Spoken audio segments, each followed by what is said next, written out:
예, 반갑습니다. 오늘 봄비가 촉촉하게 오고 있죠. 예, 그 비가 좀 이번 주는 자주 온다고 하는데 오늘 아침에도 그친다더니만 계속 오고 있네요. 그런데 그렇게 기분 나쁜 비는 아닙니다. 보슬보슬하게 꽃을 키워주고 또 봄을 재촉하는 비라서 더 보드랍고 더 따뜻한 것 같습니다. 예, 그래서 오늘 이 열애사까지 오시느라 고생 많으셨는데 무슨 말씀을 드릴까 좀 고민을 하면서 저도 왔습니다. 여러분들은 부처님 생애를 배워보신 적이 있으십니까? 부처님의 생애. 그래서 스님들은 바루공양 때마다 부처님의 생애를 떠올립니다. 우리가 부처님 생애를 얘기할 때에 팔상성도라고 해서 도솔레이상, 비람강생상에서 쭉 해서 쌍림열반상까지 이르는 그 8가지 모습으로 부처님의 모습을 표현하기도 하고, 또 부처님께서 탄생하시거나 성도하신 곳의 이름을 따서 이제 부처님의 일대기를 떠올리기도 합니다. 주로 탁발을 할 때 떠올리는 그 개송이 있는데요. 부처님의 어떤 4가지 모습들을 떠올리는 얘기가 있습니다. 뭐냐면 불생갑이라, 예전에 한번 하셨죠? 불생갑이라, 성도 마갈타, 설법 바라나, 인멸구시라, 이렇게 얘기합니다. 좀 어렵죠? 그러면은 불생갑이라 라고 하는 것은 불생, 부처님께서 탄생하셨다는 거죠. 어디서? 가비라에서.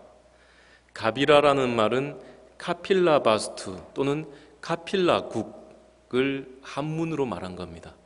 그래서 부처님께서는 카필라 성에서 탄생하셨다, 이렇게 하는 게 불생가비라. 그 다음에 성도 마갈타라고 얘기합니다. 성도 마갈타라고 하는 것은 성도, 도를 이루셨는데 어디서 이루셨느냐? 마갈타국에서 이루셨다. 마가다국 부다가야에서 도를 깨치셨다, 이렇게 얘기합니다. 그리고 세 번째가 설법 바라나인데 설법을 하셨다는 거예요. 어디서? 바라나시. 바로 부처님께서 초전법륜을 굴리신 그 녹야원 있죠. 거기를 얘기하는 겁니다. 네 번째로는 이제 그 인멸구시라라고 얘기하는데, 인멸구시라라고 하는 것은 입멸, 바로 열반에 드셨다는 거예요. 어디서? 구시나가라에서. 구시나가라 사라수, 두 그루의 사라수 아래에서 열반에 드셨다라고 합니다.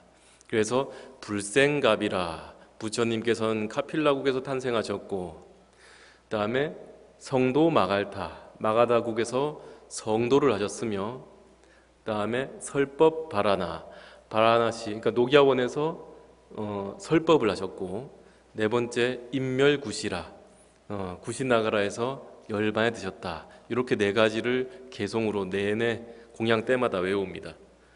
그런데 어찌됐든 간에 이 모든 사건 가운데 가장 핵심적인 사건이 뭐냐라고 한다면 부처님께서 깨달음을 얻은 거라고 할 수 있죠. 깨달음을 얻은 것. 부처님께서는 6년 고행을 통해서 6년 고행을 했음에도 불구하고 고행으로서는 깨달음에 이룰 수 없다라는 사실을 아시게 됩니다. 또한 자신이 이전에 만났던 스승이었던 우타카 라마푸타라든지 알랄라 칼라마라고 하는 두 선지식 스승을 통해서도, 선정을 통해서도 깨달음에 들어가기 어려울 것이다 라는 걸 깨치시고, 그제서야 비로소 고행을 벗어던지시고 중도의 수행, 7일 동안 보리수 아래에서 풀을 깔고 1회 동안 정진한 끝에 이제 새벽별, 샛별을 보고 깨달음을 얻게 되었다. 물론 샛별을 보고 깨달음을 얻었다라기보다는 깨달음을 얻은 그 시점에 샛별이 떠올랐겠죠. 물론 좀 더 자세하게 이야기한다면 부처님께서는 3가지 신통이 초야, 중야, 후야, 바로 좀 이른 밤 또는 한밤중, 새벽녘, 나눠서 깨침을 얻었다라고 하십니다. 아무튼 그렇게 깨침을 얻은 부처님께서는 처음에 설법을 하려고 하셨을까요? 말았을까요? 처음에는 조금 주저하셨다라는 기록이 있죠. 그래서 누가 나타납니까? 바로 범천이, 하늘 세계에 살고 있는 범천이라고는 하늘 신이 부처님 앞에 나타나서 얘기를 합니다. 부처님이시여, 그냥 인멸해 드리지 마십시오. 이 세상에는 그래도 부처님의 설법을 알아들을 수 있는 선근이 있는 자가 있을 것이니 그 사람들은 부처님의 설법을 듣기만 하여도 해탈을 얻을 것이니 부디 부처님이시여, 중생들을 위해서 당신이 깨달으신 법을 설법해 주십시오 라고 3번에 걸쳐서 간청합니다. 이걸 범천권청, 범천삼청이라고 얘기합니다. 3번을 청했다는 거죠. 비로소 부처님께서 중생 구제를 위해서 일어나실 때에 어떤 마음가짐이셨을까를 이제 곰곰이 생각해 봤어요. 무엇을 설할 것인가 라는 거죠. 무엇을 중생들에게 설할 것인가. 바로 이 세상의 윤회의 괴로움을 벗어나는 가르침을 설하겠다. 그러면 괴로움을 벗어나는 가르침을 어떻게 설할 것인가 이 말이에요. 그 방법은 바로 대기설법이다. 중생들이 여러 가지로 다 성격이나 성품이나 타고난 것들이 다 다르기 때문에 그 중생들에게 알맞는 방편으로, 알맞는 방법으로 중생들에게 맞는 여러 가지 방법을 쓰겠다. 그걸 달리해서 대기설법이라고 얘기하기도 하고 또는 방편설법이라고 얘기하기도 합니다. 그래서 불교에 84,000경이 존재하는 이유는 84,000가지 경이 존재하는 이유는 중생들의 종류, 수요가, 중생들의 가지가, 여러 가지 그 어떤 모양이 84,000이 넘기 때문이죠. 그 각각 중생들에게 맞는 법문을 설하고 있다. 어떨 때는 공을 설하기도 하고, 어떤 때는 유식이 설해지기도 하고, 어떤 때는 다란이나 진원이 설해지기도 하고, 그죠? 우리가 절에서 와도 여러 가지 방법으로 기도를 하고 있잖아요. 그것은 다 우리가 맞는 기도나 수행 방법이 다르기 때문이었죠. 그래서 부처님께서 깨달으시고 그렇게 마음을 정하신 뒤에는 처음으로 떠올린 자가 바로 당신을 가르쳤던 두 스승이었습니다. 우타카라마 부타와 알랄라칼라마라고 하는 두 스승. 하지만 그 스승들은 이미 이 세상 사람들이 아니었다는 거죠.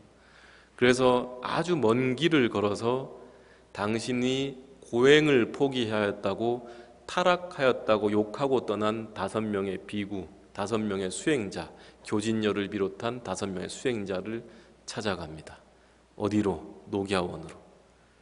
그리고 그 5명의 수행자들이 그래도 6년 동안 자신과 함께 수행하였기 때문에 나의 말을 가장 잘 알아들을 것이다 라고 생각을 하셨다고 해요.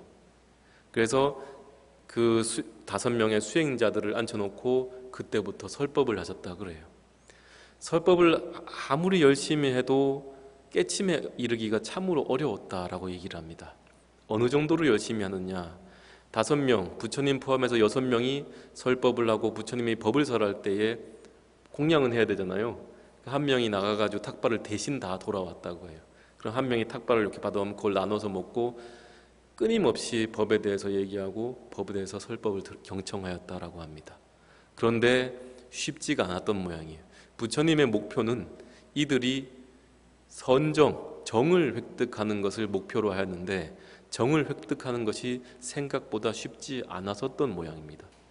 부처님께서 처음 깨달음을 얻으실 때에도 바로 고행을 포기하고 7일 동안 선정에 들 때에도 부처님이 떠올리신 그 방법이 뭐냐면 당신께서 12살 때 부왕인 수도다나 왕과 함께 농경제에 참석했을 때의 그 기억이었다라고 해요.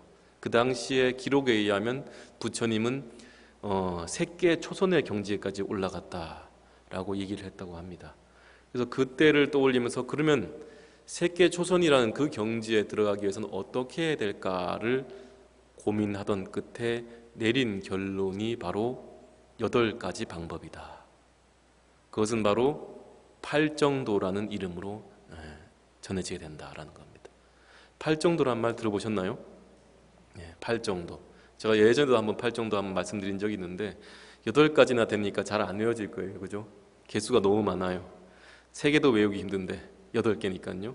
그런데 지금은 이제 외울 필요 없이 처음부터 차근차근 한번 말씀을 드려볼까 합니다.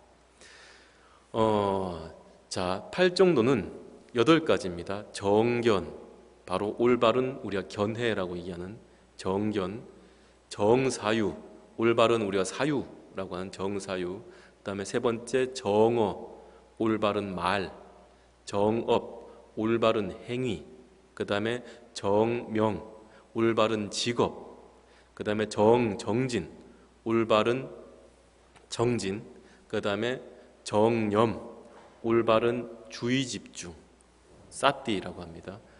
8번째 정정, 올바른 정, 선정이다. 이렇게 얘기합니다. 이게 8가지. 금방 획 지나가서 뭔지 모르겠죠? 그냥 한쪽 귀로 듣고 한쪽 귀로 흘리시면 됩니다. 첫 번째 정견이라고 하는 것은 올바른 바를 정자의 볼견자입니다. 볼견자.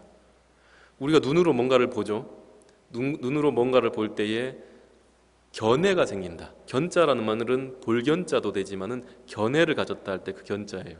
생각, 올바른 견해가 뭐냐 이 말이에요. 정견이 뭐냐. 우리가 정견을 가져라, 정견을 견지해라, 정견을 지녀라라고 얘기하지만은 정견이 뭔지 생각해 본 사람은 잘 없던 것 같아요. 그런데 정견이 뭐냐라고 하면 한마디로 얘기하면 정견은 신이다. 그럼 신이 뭐냐? 믿음이다 라고 얘기합니다. 정견은 올바른 견해, 올바른 생각을 가지는 게 아니고 올바른 믿음을 지니는 게 정견이다 이렇게 얘기합니다. 불교에서 믿음 하는 경우 많이 들어보셨죠? 신의 행증, 신, 믿고 해, 이해하고 행, 실천하고 증, 깨닫는다, 증득한다. 요 단계를 얘기할 때도 믿음이 맨 먼저 들어가요. 그래서 믿음이라는 것은 그러면 뭐냐 이 말이에요. 정견은 믿음인데 무엇을 믿느냐 이렇게 되는 거죠. 무엇을 믿느냐에 대한 답을 드린다면은 첫 번째, 부처님께서 이 땅에 탄생하셨음을 믿는 겁니다. 부처님께서 중생들을 구제하기 위해서 이 세상에 출현하셨음을 믿는 겁니다. 두 번째는 그러한 부처님께서 깨달음을 통해서 남기신 가르침을 따라서 여실하게 여법하게 수행해 나가면 언젠가는 나 또한 깨달음을 얻고 나 또한 부처를 이룰 것이다 라고 하는 믿음입니다. 그 정견은 2가지 믿음이에요. 첫 번째는 부처님의 출현을 믿는 믿음이고 두 번째는 부처님의 가르침을 믿고 그 가르침을 따라 수행하면 나 또한 해탈하여서 부처가 될 수 있다라는 믿음입니다. 정견이 뭔지 이제 대충 이해하셨죠? 정견입니다. 그게 바로 우리가 믿어야 될 믿음의 문제입니다. 이 믿음이라는 것은 예전에도 말씀드렸지만은 불교에서 믿음은 참으로 중요합니다. 용수 보살이 지은 대지도론 얘기를 저번에 한번 말씀드렸을 거예요. 믿음이 없는 자는 손이 없이 보배의 섬에 들어간 것과 같아서 보배 섬에 아무리 많은 보물이 있을지라도 그 보물을 가지고 나올 수 없다. 믿음이 있다라는 것은 손이 있는 것과 같아서 보배 섬에 들어가서 부처님의 그 많은 가르침의 보배를 얻어올 수 있다라는 거죠. 그게 바로 믿음에 대한 불교의 인식입니다. 그래서 믿음이 있는 자는 바로 어떤 믿음을 가지느냐. 다른 종교는 신을 믿죠. 근데 불교의 믿음이라는 것은 대상에 대한 믿음이라기보다는 확신입니다. 어떤 확신이냐. 부처님의 출현에 대한 확신이요. 부처님이 남기신 진리가 반드시 나를 해탈로 이끌어 줄 것이라는 확신이에요. 이 2가지를 확실하게 믿는 것이 바로 정견이다라고 얘기를 합니다. 자, 그러면 그 불교에서 정견, 정견 얘기하는데 그러면 불교를 또 다시 얘기할 때에 불교가 다른 가르침하고 다른 종교와는 어떤 차이가 있느냐라고 하는 거예요. 불교는 예전에도 말씀드렸지만은 창조주 유일신을 인정하지 않는다라고 말씀드렸어요. 이 세상을 창조한 창조신, 또 유일하게 절대자로서 이 세상 모든 것을 창조한 창조자 절대신을 인정하지 않는다라고 했습니다. 그렇죠? 그런데 또 뭐는 인정한다 그랬어요? 일반적인 범신들, 일반적인 하늘 세계에 살고 있는 신들, 우리보다 좀 더 능력이 뛰어난 천신들의 존재는 인정할지언정 유일신의 존재는 인정하지 않는다는 거예요. 그럼 그 천신들이 누구냐라고 하면 그때 말씀드렸듯이 우리 신중단에 모셔진 범천, 제석천, 일월신, 이런 하늘 세계의 신들은 인정을 합니다. 다만 그들은 신일지라도 언젠간 다시 윤회에 떨어지는 죽고 마는 존재이기 때문에 중생에 불과하고 숭배받을 만한 이유는 없는 거죠. 어떻게 보면 그죠? 예. 자, 그 다음 두 번째는 불교는 숙명론을 인정하지 않는다. 숙명론이라는 것은 사주팔자예요.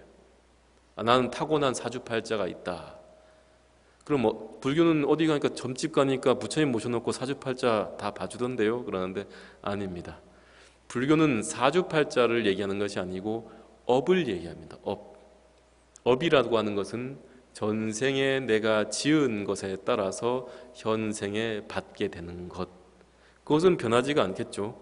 현생에 내가 받는다는 그 사실, 전생에 내가 지은 업을 현생에 받는다는 사실은 변하지가 않아요. 그런데 불교는 왜 숙명론이라 하지 않느냐라고 하면, 물론 전생에 지은 업을 현생에 받지만은 현생에 그 업을 바꿔 나갈 수 있기 때문이라는 거죠. 그럼 어떻게 바꿔 나가느냐? 바로 지금 현재 이 자리에서 내가 행하는 행위들이 과거 전생의 업을 변화시켜 나가서 받을 것들을 바꿔 나간다는 거예요. 죽을 업도 바꿔 나가는 게 바로 행위라는 거죠. 그 행위는 과거에 있는 것도 아니고 미래에 있는 것도 아니고 지금 발붙이고 있는 이 자리, 이 시간, 이 현재 찰나에 찰나찰나 존재한다는 거죠. 예. 여러분들 일요일인데 어디 안 가시고 절에 나오셨잖아요. 이 마음만 하더라도 행위는 세 가지가 있어요. 몸으로 짓는 행위, 입으로 짓는 행위, 마음으로 짓는 행위죠. 그런데 그 행위가 업이 된다 했는데 마음으로 어디 딴 데 갈 수도 있는데 쇼핑하러 갈 수도 있는데 그래도 절에 와가지고 열애사에까지 오신 거잖아요. 그 마음으로 이미 행위의 업을, 행위의 선업을 지었잖아요. 그죠? 업은 두 가지가 있으니까요. 선업과 악업. 그 업에 따라 지금 과거 전생에 받아야 될, 현생에 다시 받아야 될 업이 계속 바뀌고 있는 거예요. 더 나은 방향으로 바뀌어가고 있는 지점이 바로 지금 이 지점입니다. 그래서 불교는 절대 사주팔자를 절대적으로 인정하는 건 아니다. 불교는 업을 인정한다. 업에 의한 인과 응보는 인정할지언정 그 인과 응보마저도 현재의 나의 행위에 따라서 바뀌어간다는 거죠. 그러면 그건 숙명론이 아니죠. 바뀌니까. 팔자가 바뀌니까요. 내 팔자가 바뀌는 거예요. 불교를 믿고 제대로 실천하는 사람은. 세 번째 불교는 무엇이 아니냐라고 하면 세 번째로 불교는 우연히 무엇이든 모든 것들이 일어났다라는 우연론 또는 무인무연론을 믿지 않는다. 무인무연론이라는 말은 무슨 말이냐? 좀 어려운 말이 되는데 무인, 원인도 없고 무연, 연도 없다. 인도 없고 연도 없다란 말이거든요. 원인이 없으니까 결과도 없죠. 결국 모든 세상 만사가 다 원인 결과로 이루어진 게 아니고 그냥 될 대로 일어난 거다. 그때 그냥 상황에 따라 일어난 거지 원인 결과가 있는 것이 아니다라고 하는 그 주장을 인정하지 않아요. 왜? 업을 믿잖아요. 업과 윤회를 믿잖아요. 업과 윤회를 믿고 착한 일을 한 사람은 즐거운 과보를 받고 악한 일을 한 사람은 나쁜 과보, 괴로운 과보를 받는다는 사실은 인정하고 있잖아요. 다만 그것을 뭘로 바꿀 수 있다 했습니까? 지금 이 자리에서 일어나는 행위로 바꿀 수 있다 했으니까. 그래서 그 세 가지를 인정하지 않습니다. 불교는 창조주 유일신이 인정되지 않고, 불교는 고정불변한 숙명론을 인정하지 않고, 사주팔자, 불교는 이 세상 모든 것이 제 마음대로 그냥 우연히 생겼다는 것을 인정하지 않는다. 이 세 가지도 올바른 견해에 속합니다. 됐습니까? 그 다음에 이제 정견 끝났고요. 두 번째 정사유라고 했습니다. 정사유. 정사유를 굳이 얘기할 때 올바른 사유, 올바른 견해, 이렇게 번역을 하더라고요. 그런데 조금 더 한마디로 얘기한다면 이 정사유가 뭐냐라고 하면 바로 출리심이다. 출리심 또는 염리심이다. 그럼 출리심이 뭐고 염리심이 뭡니까? 라고 하면 출리, 벗어날 출, 날출, 리, 여일리, 떠날 리자예요. 벗어나고 떠난다는 거예요. 염리, 싫어할 염, 싫어하고 리, 떠난다는 말이에요. 어쨌든 간에 둘 다 이것은 나에게 맞지 않는 거니까 떠나겠다라는 것이 바로 출리심이고 염리심이에요. 스님들은 왜 출가했을까요? 스님들이 출가한 이유는 세상이 싫어서라고 하는 사람이 많아요. 그 보면 세상 싫으면 다 출가한 줄 아는데 그건 아닙니다. 중생구제를 원해서 출가한 사람도 있고 부처님 법이 좋아서 출가한 사람도 있어요. 그런데 출리심, 염리심이 있어야만 반드시 출가의 마음이 이루어집니다. 세속을 싫어하는 마음, 세속을 염리하는 마음이 없으면 출가하기 힘들어요. 바깥에 좋은 거 먹고 싶은 거 다 많은데 출가해서 뭐 하려고요? 그 생각할 거 아닙니까? 그 예전에 원효 스님께서 지으신 발심수행장 얘기를 한번 드렸는데 발심수행장에 이렇게 얘기를 합니다. 리심중애를 심영 사문이요 불연세속을 심영 출가라. 행자 라망은 구피 상피요 도인연회는 도인연회는 잠깐만 기억이 안 나네요. 깜빡하면 도인연회는 요즘 이렇게 가물가물합니다. 네, 위입서궁이라 적어온 거 봐야 됩니다. 예, 위입서궁이라 이 말은 무슨 말이냐면요. 발심수행장에 적혀있기를 리심중애를 심영 사문이다라는 말은 마음속에 애욕을 떠난 사람을 마음속에 애욕이 없는 사람을 사문, 스님이라 한다. 또 불연 세속을 심영 출가라. 세속을 세상을 연모하지 않는 세상을 연연하지 않는 마음 세상을 그리워하지 않는 것을 바로 출가다 이렇게 얘기합니다. 첫 두 구절이 아주 중요해요. 첫 두 구절에서 얘기하는 것은 어찌됐든 간에 마음속에 애욕이나 세상에 대한 그리움이 없는 것을 출가요 사문 바로 스님이라 한다는 거예요. 그런데 가만히 보세요. 마음속에 그 애욕을 떠난 것을 사문이라 하잖아요. 스님이라 했다잖아요. 또 세속을 연연하지 않는 것을 출가라 했다잖아요. 여러분들은 어떻습니까? 여러분들도 또한 마음속에 애욕이 없는 경우가 있을 수 있잖아요. 지금 여러분들이 바깥에 나가서 꽃 구경 안 하고 싶겠습니까? 그런데 지금 여기 온 이 마음은 이미 출가자의 마음이라 했잖아요. 예전에. 또 여러분들이 세간의 일들, 세속의 명예, 세속의 돈, 뭐 좋은 것들이 많이 있을 거 아닙니까? 그것을 연모하거나 그리워하거나 그것을 따라다니지 않는다면은 그 자체로 뭐가죠? 출가한 사람들과 마찬가지다. 그러면 여러분들은 재가에 있다 하더라도 이미 출가의 마음을 지닌 자라고 할 수 있겠죠. 실질적으로 정사유라는 말은 내 스스로 세간에 어울리지 않는 중생 노름을 벗어나는 게 정사유입니다. 출리심과 염리심을 가진다는 말은 세상의 일들에 조금 더 초연해질 수 있다고 한다면 그것은 이미 정사유가 확립된 것이라고 할 수 있어요. 그죠? 그리고 그 아까 얘기한 그 구절에서 두 가지가 더 있습니다. 뒤에 행자 라망은 구피상피다 이 말이 있거든요. 행자 수행자가 라망이란 말은 이제 비단 옷을 입었다 이 말도 되고요. 또는 애욕의 그물에 걸렸다라는 말도 되는데 행자 수행자가 비단 옷을 입고 그러니까 좋은 거 자기 몸에 안 어울리는 거 있잖아요. 명예라든지 돈이라든지 뭐 좋은 것들을 입고 있는 것들을 구피상피다. 개가 코끼리 가죽을 뒤집어 쓴 것과 같다. 개가 개 가죽을 뒤집어 써야 되는데 멍멍이가 코끼리 가죽을 뒤집어 쓴 것과 같다라는 거예요. 코끼리는 동물 중에서도 아주 뭐랄까요? 우리 불교에서는 상당히 상스러운 동물로 보잖아요. 그런데 그 멍멍이가 코끼리 가죽을 덮어 썼으니 어울리겠습니까? 안 어울리겠습니까? 안 어울린다 이 말이죠. 또 도인연회는 위입서궁이라. 도인이, 도를 깨달으려고 하는 사람이 마음속에 연모의 정을 품는 것은, 그것이 뭐 이성이 됐든 돈이 됐든 명예가 됐든 세속이 됐든 그런 것들에 마음이 끄달리는 것은 위입서궁, 위 고슴도치가 입 들어간다는 것과 똑같다는 거죠. 어디로? 서궁, 저기 쥐굴로 들어간 것 같다. 고슴도치가 쥐굴로 들어가면 어떻게 됩니까? 들어가긴 들어가겠죠. 나올 수 있습니까? 못 나온다 이 말이에요. 그 도인이 연모의 정을 품으면 위입서궁이라. 고슴도치가 쥐의 굴에 들어간 것 같아서 다시 빠져나올 수가 없다 이럽니다. 예. 그런데 우리 불자님들은 이미 빠져나온 상태죠. 어쩌면 가시가 없을 수도 있겠죠. 아무튼 간에 이 절에 나오는 것만으로도 마음속에는 이미 불심이 있는 거니까요. 어찌됐든 간에 정사유라는 것은 출리심, 바로 염리심, 출가의 마음이고, 출가의 마음이라는 것은 스님들만 가질 수 있는 것이 아니고 우리 불자님들이라 하더라도 이미 이 절에 나와서 수행을 하는 그 마음가짐으로도 이미 출가자나 다름없다라는 말씀을 드리는 겁니다.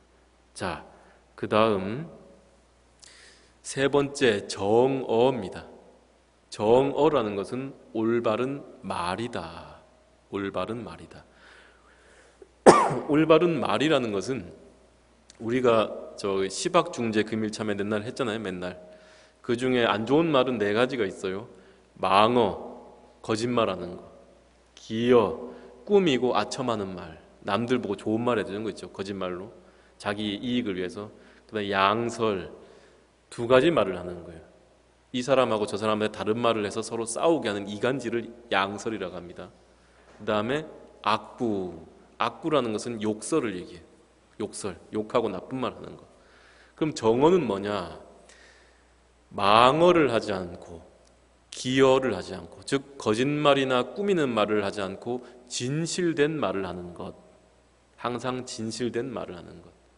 또 두 번째는 이제 또 망어, 기여, 양설, 남들을 이간질하는 말을 하지 않고 화합시키는 말을 하는 것. 뭡니까? 예를 들어서 두 사람이 내내 싸워가지고 토라져 있다 이거죠. 그러면 그 중간에 가가지고 싸움 더 붙이는 게 아니고, 야, 옆에 제가 그래도 마음 쓰는 게 너 생각한 게 다르더라. 다 생각해서 그렇게 한 거니까 이해를 좀 해라. 또 여기 가서도 저기 가봤더니 너 생각하는 마음에 미안한 감정도 있더라. 이렇게 해서 서로 이렇게 화합시켜주는 말이 있죠. 또는 사람들끼리 서로 편을 안 가를 수 있도록 도모하는 말, 조화롭게 해주는 말. 이게 화합어입니다. 또 악구, 욕설이나 이런 안 좋은 말을 하지 않고 뭡니까? 애어, 부드럽고 사랑스러운 말을 하는 것. 이게 이제 정어의 정의입니다. 정어. 우리가 가만히 생각해 보면요, 세상 살면서 사람들하고 가장 많은 업을 짓게 되는 게 뭘까요? 입입니다. 입. 입으로 업을 제일 많이 지어요. 그래서 흔히 이런 말이 있죠. 구시화문이다. 구시화문이다. 입이 바로 재앙의 문이다 이 말이에요. 그럼 입의 재앙의 문이니까 벌렸다면 재앙이 일어난다 이 말이죠. 그리고 흘렸던 말, 내가 내뱉은 말은 주워 담을 수가 없잖아요. 없잖아요, 그죠? 그 하루는 이제 우리 절에도 꼬맹이 스님 하나가 있는데, 저번에도 한번 말씀드렸죠. 이제 내일 모레면 강원에 들어간답니다. 19살입니다. 19살인데 이 꼬맹이 스님이 이렇게 있다가 이제 하루는 남의 말을 좀 하더라고요. 예를 들어 이제 누가 어떤 스님이 왔는데 그 스님이 뭐 어떻더라 이렇게 얘기하는 거예요. 그래서 제가 일부러 좀 그 버릇을 좀 고쳐줄까 싶은 마음에, 아 그래? 그 스님 안 되겠네. 그럼 내가 스님 나중에 가서 그 스님한테 꼭 얘기해 줄게 이랬거든요. 일부러. 그러니까 갑자기 얘도 이제 곰곰이 생각해도 이게 아니다 싶은 거라. 아 스님 아닙니다. 절대 얘기하지 마십시오 이래요. 그래서 왜 너 얘기하라고 스님한테 얘기한 거 아니어서 어떻게 그 스님 그렇게 할 수가 있지? 스님이 가서 혼쭐을 한번 내줄게 이랬거든요. 그러니까 안 된대. 자기 강원 들어가면 보고 살아야 되는데 자기 윗반인데 안 된대요. 그래가지고 야, 이와 이렇게 남의 말을 쉽게 하다 보면은 그 말은 반드시 그 사람 귀에 들어간다. 그럼 그 사람 귀에 들어가면 반드시 너희가 다시 들어오게 되니까 절대 말을 함부로 하지 마라. 남의 말은 함부로 하는 거 아니다. 특히 대중생활할 때, 사람들이 여럿이 모여 살 때 말 한마디 때문에 싸움 나거든요. 그죠? 그래서 천수경 할 때도 제일 먼저 뭐부터 합니까? 정구업진은 하잖아요. 예전에 정구업진이 왜 정구업진을 했습니까? 왜 정구업진언이? 정, 깨끗하게 한다는 거예요. 뭘? 구업을, 이부러지는 업을 깨끗하게 한다 이 말이잖아요. 그 정구업진언이잖아요. 그 오죽했으면 옛날에 저기 한 원로 스님께서 법문을 하시는데 그러시더라고요. 예전에 한 말씀드렸죠. 왜 정구업진언이 수리수리 마수리 수수리 사바하지 않느냐. 그래서 왜 그렇습니까? 이렇게 들어봤더니 입이 고장 나면은 할 말 못할 말을 가리고 다 내뱉는다는 거예요. 그 수리가 필요하다네. 수리해라, 수리해라, 수리. 그 마수리는 뭡니까? 마하는 뭡니까? 크게 수리해라. 마수리, 사바는 성취하다 이 말이거든요. 그 만성하다 이 말이거든요. 그 수리해라, 수리해라, 크게 수리해라, 사바하, 성취해라. 수리를 잘해야 됩니다. 수리를 이게 고장나면 함부로 이게 항상 트여져 있잖아요. 고장나면 계속 그나마 요즘 마스크라도 끼지. 트여 있으면 이 화문입니다. 재앙의 문이 된다. 그 누가 이런 얘기를 합니다. 누군가가 남의 욕을 한다면 마치 나의 부모를 욕하는 것처럼 생각해라. 이렇게 얘기를 합니다. 경에 나온 얘기. 누군가가 남의 욕을 하면서 남의 욕을 나에게 전할 때 그 얘기를 듣고 맞장구 치면서 맞다 걔 그렇더라 이렇게 할 게 아니라 편당을 짓고 이간질을 할 게 아니고 누가 남의 욕을 하면 그 얘기를 듣기 싫어하고 또 누가 남의 욕을 하면은 그 얘기를 마치 나의 부모를 욕하는 듯이 생각하라 이렇게 합니다. 그리고 그 뒤에 구절이 더 무섭습니다.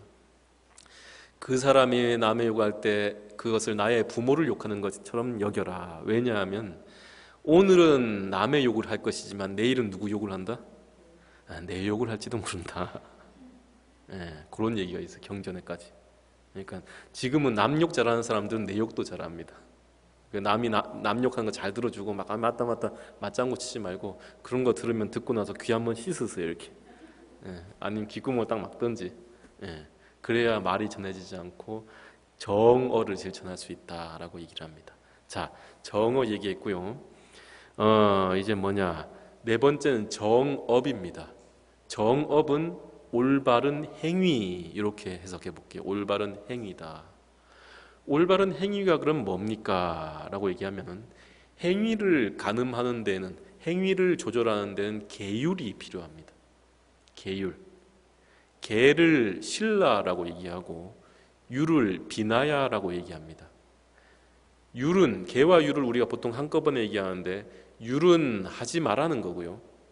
계는 하라는 겁니다.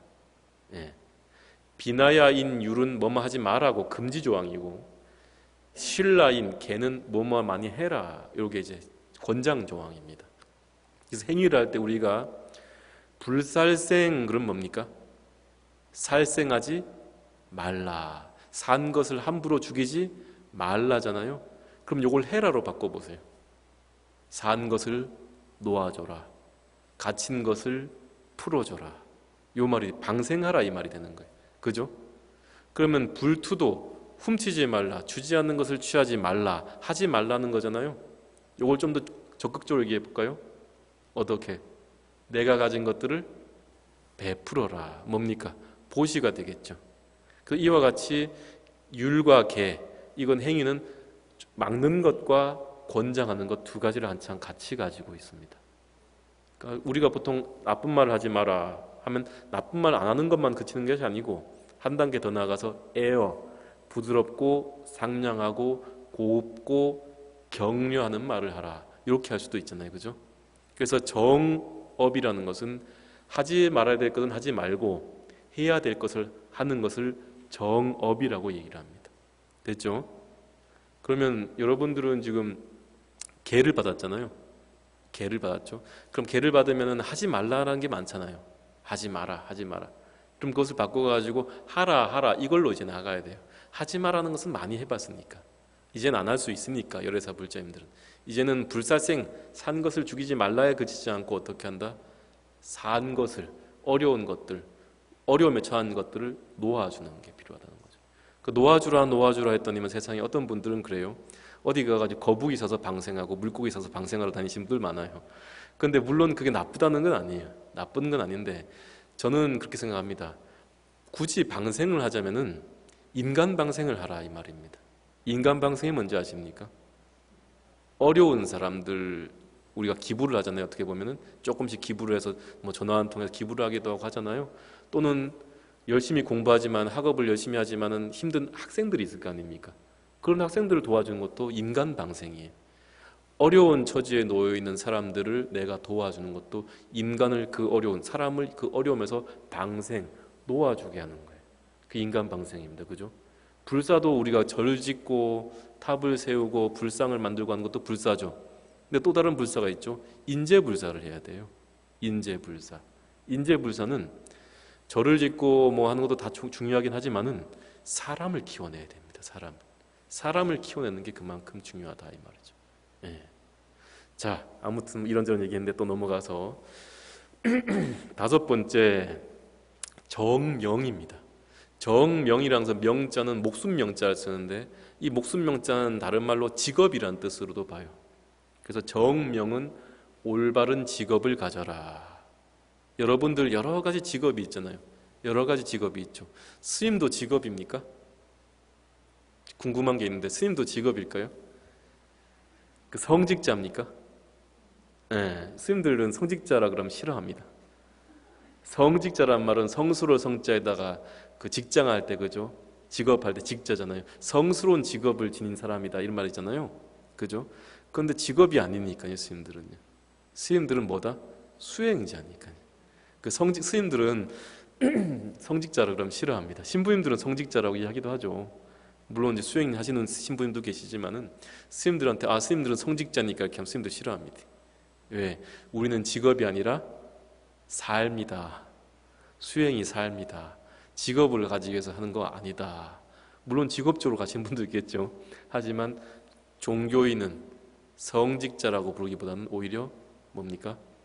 수행자라고 불러지는 게 더 낫겠죠. 그럼 올바른 직업이란 게 뭐냐 이 말이죠. 올바른 직업이 뭐냐?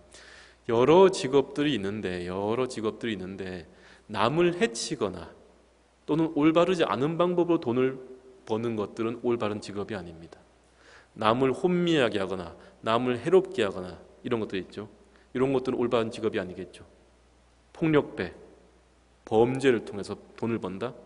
그죠? 투기 이런 것도 올바른 취득, 재산 취득의 직업의 방법이 아닌 거예요. 그러면 직업을 어떻게 가질 것이냐라고 하는 거예요.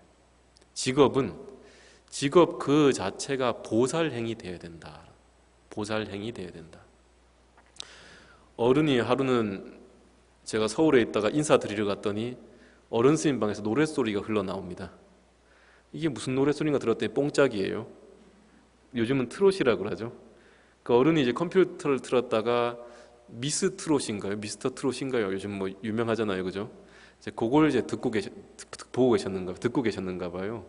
그 듣고 이거 누구 노래 잘 부른다 이렇게 말씀하셔요. 그렇게 말씀하셔요. 그 저보고 하는 말이 이제 말이 필요한 세대가 아니고 노래가 사람을 달래주는 시대가 아닌가 이렇게 얘기를 해요. 은사 스님께서 말씀하셔요. 근데 곰곰이 생각해 보니까 말씀을 듣고 곰곰이 생각해 보니까 작년 한 해 동안 우리가 코로나 때문에 힘들었잖아요. 코로나 때문에 힘들면서 집콕을 했잖아요. 근데 집콕 그냥 하면 재미있겠습니까? 없죠.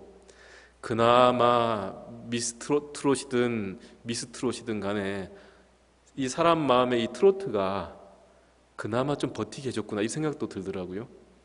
아무튼 간에 그걸 곰곰이 생각해 보니까 가수라는 직업도 다른 게 아니라 보살행이 될 수 있겠구나. 송가인도 통도사 왔었잖아요. 아십니까? 음악회가 송가인 노래 부르러 왔었잖아요. 그죠?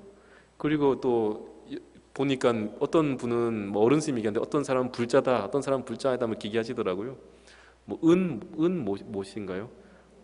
어머니가 절에서 기도하는 게 모습이 나오대요. 그죠? 예. 그 혼자 또 관세음보살이라고 속으로 비고 있다 그게 마이크를 타고 나와가지고 그 출신이 어디더란가 김해라 했던가요? 김해 사암연합회 스님들이 다 같이 모여가지고 뭐 그 찬사를 보내줬다고 하시더라고요. 아무튼 우리 불자라고 관세음보살 잘 하기 힘들잖아요. 그죠? 아무튼 간에 이 직업이 뭐가 되는 일이다? 보살행이 돼야 되게 한다. 직업이 보살행이 되게 해야 된다 이 말이죠. 어떤 분들은 식당을 운영하면서 지나가던 어르신들은 그냥 아주 싼 값에 돈을 얼마를 내든 1,000원을 내든 뭐 500원을 내든 그걸 받고 공양을 주시는 분도 계시더라고요. 그분들은 바로 자신의 직업이 뭐가 되는 분들이에요? 보살행이 되는 분들이에요. 보살행이 되는. 그 스스로가 내가 어떤 직업을 할 때 이 직업이 다른 사람들에게 이득을 줄 수 있느냐를 생각해야 되고요. 또 하나를 더 생각해야 된다. 이건 생각하지 않으면 안 돼요. 이 직업이 과연 나에게 이득이 되느냐를 생각해야 돼요. 그러니까 두 가지 다가 이득이 돼야 선이 됩니다. 남도 이롭고 나도 이로울 때 그 직업은 진짜 좋은 직업이 되는 거죠. 예. 그 정명은 바로 직업이다. 옛날에 백종원 씨가 보니까 나와가지고 골목 식당이라고 해가지고 제가 동대 근처에 있는 동국대학교 근처에 있는데 거기 골목에 있는 식당들이 난리가 났던 적이 있어요. 떡볶이 집도 있고. 그런데 이분 하는 걸 봐도 그런 거예요. 자신이 음식을 잘한다는 것을 다른 사람 창업을 하게 해주고 뭔가 음식을 좀 더 좋은 마음으로 정성스러운 마음으로 해줄 수 있는 보살행을 하고 있는 거잖아요. 그죠? 또는 의료를 하는 그 이국종 씨도 마찬가지였고, 그죠? 의료인 가운데 심지어 우리 반야암의 공양주 보살님도 보살행을 하셔요. 반야암에는 저희 절에는 공양주 보살님 계시는데 이분은 정말 공양을 정성스럽게 짓습니다. 아침부터 정말 정성스럽게 해요. 그러면서 본인이 이렇게 말씀하십니다. 저는 뭐 소인비 받고 이게 중요한 게 아니고 부처님하고 스님들 공양 올리는 게 제 일이고 제 수행입니다. 이렇게 얘기하셔요. 그러니까 이분은 어떻게 보면 직업이기도 하고 또 뭡니까? 자신의 기도이기도 하고 수행이기도 하고 이런 거죠. 직업을 갖는 방식인 거죠. 자, 그 다음 6번째는 정정진입니다. 정정진. 정정진이라는 말은 스님들에게 해당될 때는 육근을 단속하는 거다. 그때 한번 말씀드렸죠. 안, 눈, 이, 귀, 비, 코, 설, 혀, 신, 피부, 의, 생각, 마음. 안, 이, 비, 설, 신, 의라고 하는 6가지 감각기관을 단속하는 거예요. 함부로 방종하지 않도록, 함부로 보고 듣고 하지 않도록 단속하는 겁니다. 여러분들이 요즘 살다 보면은 보고 듣는 게 많죠. 멀티미디어의 시대이기 때문에 보는 게 많고 듣는 게 많고 알아지는 게 많은 시대입니다. 요즘 애기들은 뱃속에 태어날 때부터 이 휴대폰 여는 걸 다 안다 그러죠. 그죠? 심지어는 저기 우리 절에 있는 그 꼬맹이 스님도 휴대폰 없이는 못 살아요. 휴대폰 내내 노래를 부릅니다. 가만 생각해서 왜 저런가 곰곰이 생각해 보니까 이제 19살이니까 2003년도에 태어났대요. 그럼 2003년도만 하더라도 휴대폰 다 있잖아요, 그죠? 휴대폰하고 같이 태어나고 휴대폰하고 같이 살아왔는 삶인데 그럴만도 하겠다. 세상에 휴대폰 만지면 손가락이 그렇게 빨라요. 탁탁탁 움직입니다. 그러니까 그럴 수밖에 없는 동업 중생인 거죠. 그런데 그만큼 보고 듣는 게 많아지면 뭐가 많아지는지 아십니까? 번뇌가 많아져요. 보고 듣는 것들이 많아지면 생각이 많아지고 보고 듣는 것들이 많아지면 번뇌가 많아지는 겁니다. 그래서 스님들 같은 경우는 그 번뇌를 단속하기 위해서 보고 듣는 것을 좀 차단하는 거죠. 근데 그게 요즘 참 쉽지가 않아요. 절에도 핸드폰이 들어와 있고 저조차도 핸드폰을 쓰고 있으니까요. 할 말은 없습니다. 다만 적게 보고자 하는 거죠. 요즘은 더더욱이나 코로나 시대가 되니까 다 방 안에 계시든지 댁에 계시잖아요. 그러다 보면 보고 듣는 것이 더 많아질 수밖에 없는 거죠. 그러면은 어차피 보고 듣는 것이 더 많아진다면 무엇을 보고 무엇을 들을 것인가 라는 겁니다. 좋은 걸 보고요. 좋은 걸 듣고자 하는 거예요. 아니면은 멀티미디어를 좀 내려놓고 한 하루 정도, 일주일에 하루 정도는 내가 폰을 좀 꺼놓을 수 있다 그런다면 필요한 전화만 받고 내가 폰으로 뭔가를 보지 않을 수 있는 시간을 좀 가지는 것도 필요하지 않을까. 그렇게 생각합니다. 자, 그 다음에 이제 정념, 7번째는 정념인데요.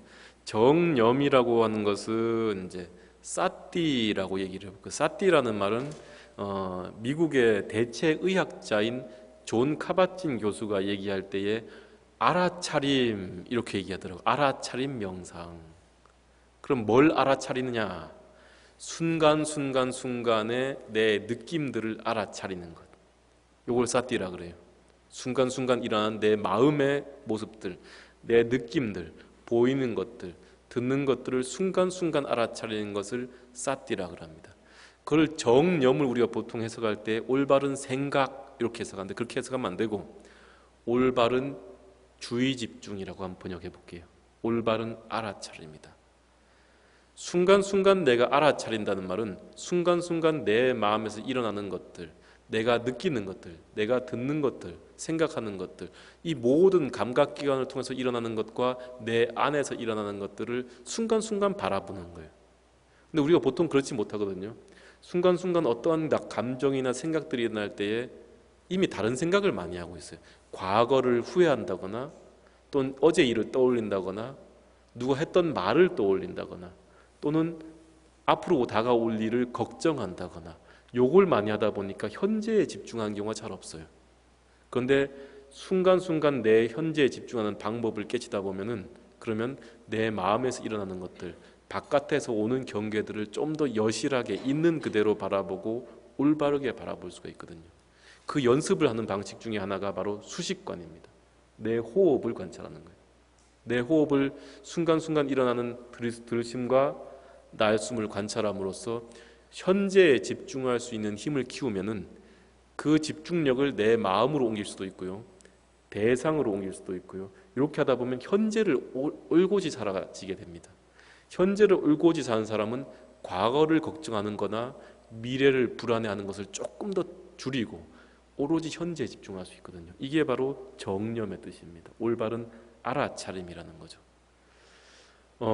예전에 한번 말씀드렸는데, 어느 연구소에서 학생들 가운데 공부를 잘하는 학생들의 특징이 뭐냐 조사를 해봤답니다.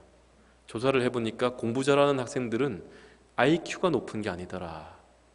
그럼 뭐가 높으냐라고 했더니 메타 인지 방식이 높았다라고 합니다. 그럼 메타 인지가 뭐냐라고 하면, 인지라는 것은 우리가 지금 보고 듣고 느끼는 것들이죠. 우리가 지금도 보고 듣고 느끼고 있잖아요. 그런데 이 보고 듣고 느끼는 놈을 다시 보는 놈이 있다 이 말이에요. 그게 바지입니까 혹시? 지금 여러분들이 제 말을 듣고 있다는 사실을, 지금 여러분이 제 말을 듣고 있다, 보는 놈이 있고 들어지는 것이 있죠. 들어지는 대상이 있죠. 보고 듣고 있는 그 과정을 여러분들이 다시 관찰하고 있을 수 있잖아요. 예, 그 보고 듣는 놈을 우리가 다시 또 느낄 수 있거든요. 불교에서는 이걸 얘기해서 자증분이라고 얘기해요. 자증분. 내가 뭔가를 볼 때에 보는 대상이 있고 보는 놈이 있다면, 보는 대상과 보는 놈을 다시 바라보는 놈이 있다 이 말이에요. 예, 그게 메타인지입니다. 그래서 나 자신을 한 단계 띄워놓고 대상과 상호 교류하는 내 자신을 한 단계 한 발짝 물러서서 계속 관찰하는 힘이 길러질 때에 메타 인지력이 길러졌다 그래요. 그럼 항상 나를 조금 더 객관적으로 바라볼 수 있는 거죠. 좀 더 있는 그대로 좀 넓게 바라볼 수 있는 거죠. 이 메타 인지력을 기르는 방식이 바로 정념입니다. 정념이 처음에 길러지지 않는다면 호흡부터 관찰하는 거예요. 호흡을 관찰하는 방식은 여러 가지가 있지만은, 처음에는 편안하게 내쉬고 편안하게 들이쉬면 되지만은, 좀 더 익숙해진다면은 호흡에다 숫자를 붙이는 거예요. 10번에 내쉬고 하나, 둘, 셋, 넷, 다섯, 여섯, 일곱, 여덟, 아홉, 10번에 내쉬고 잠깐 끊었다가 5번이나 3번에 들이쉬는 거예요. 하나, 둘, 셋, 잠깐 멈춰. 이렇게 그 숫자를 센다 해서, 호흡에다 숫자를 붙인다 해서 수식관이라고 합니다. 또는 호흡을 쥐고 있다 해서 지식념이라고 합니다. 요걸 계속 하다 보면은 점점 하다 보면 사띠력이 늘어나게 되고, 사띠력이 늘어나게 되면 번뇌에 끄달릴 만한 것들이 좀 줄어들게 되는 겁니다. 마지막으로는 8번째는 정정입니다.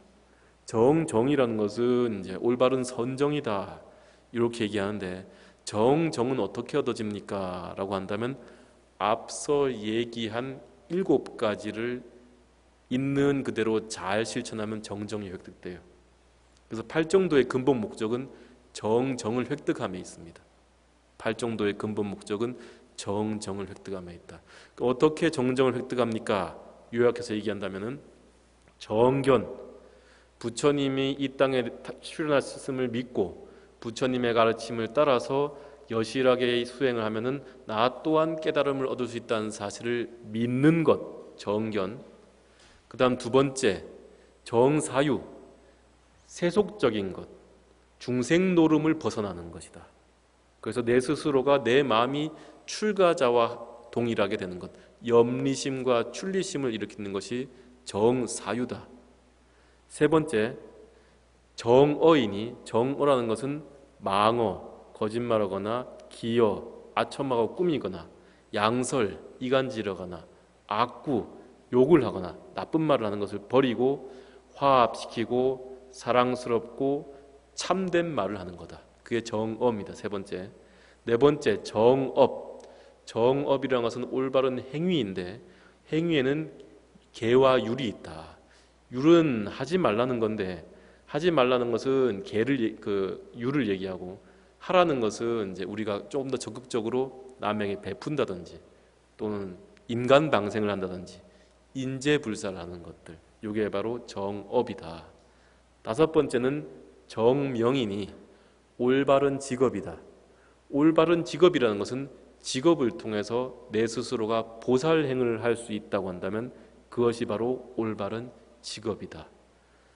그다음에 여섯 번째 정진이 있는데 정진이라는 것은 육근을 단속하는 것이다. 보고 듣는 것들을 조금 더 내려놓고 휴대폰을 조금 덜 보고 좋은 것들 또는 좋은 소리들 이런 것들을 들으면서 내 마음을 좀 더 맑혀가는 것이다. 그 다음 일곱 번째는 정념이니 정념이라는 것은 올바른 알아차림, 올바른 주의 집중이다. 올바른 주의 집중을 통해서 번뇌를 좀 내려놓고 지금 현재를 살 수 있게 하는데 올바른 주의 집중력을 키우기 위한 방법으로는 호흡을 관찰하면서 선정을 닦는 단전으로 호흡을 통해서 선정을 닦는 방법이 좋다. 여덟 번째는 정이니 올바른 선정이다. 앞서 얘기한 부처님의 그 믿음과 그 다음에 출리심, 염리심을 지니는 것과 올바른 말을 하는 것과 올바른 행위를 하는 것과 올바른 직업을 갖는 것과 올바른 정진, 즉 육문을 단속하는 것, 그 다음에 올바른 알아차림을 통해서 마지막으로 고요한 선정이 획득되어진다. 이렇게 해서 팔정도라고 합니다. 그래서 오늘은 좀 복잡하게 말씀드렸죠. 이것저것 좀 더 복잡할 수 있는데 팔정도에 대해서 간단하게 말씀드리고 이 팔정도를 통해서 여러분들이 한 단계 더 깨달음에 다가갈 수 있는 불자님들이 되었으면 좋겠습니다. 여기서 마치겠습니다.